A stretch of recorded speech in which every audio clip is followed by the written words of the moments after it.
नहीं चलेगा, data centre नहीं चलेगा, नहीं चलेगा, नहीं चलेगा, डेटा सेंटर नहीं चलेगा। आपल्या मागे एक 53 एकरमध्ये एक डेटा सेंटर येत आहे।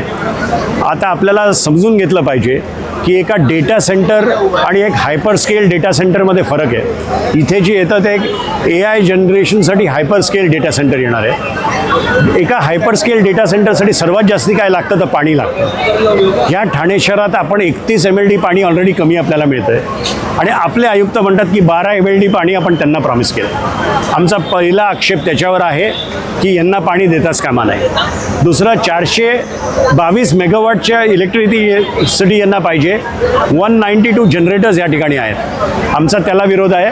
ह्याच्यामुळे आजूबाजूच्या 4-5 एकर परिसरामध्ये उष्णता वाढणार आहे। त्याच्यामुळे आम्ही या सगळ्यांना विरोध करतायत। यांच्या फक्त 150 नोकऱ्या हे देणार आहेत असं ॲमेझॉन स्वतः सांगते।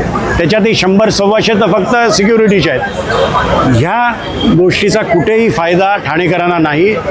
जे एक हमिंग साऊंड येणार आहे 365 दिवस 24 तास जे हमिंग साऊंड येणार आहे त्याच्याने लोक बेजार होणार आहेत। आजूबाजूला एकही फ्लॅट विकला नाही जाणार आणि जे राहत आहेत ते विकून निघून जातील।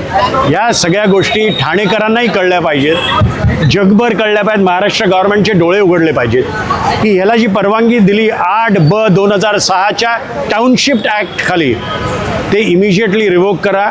आमचं स्पेसिफिक म्हणणं असं आहे की स्टेट गव्हर्नमेंटनी रेग्युलेशन फॉर डेटा सेंटर्स बदलावं, नवीन लेजिस्लेशन आणावं आणि त्याच्या अनुषंगाने परवानगी द्यावी।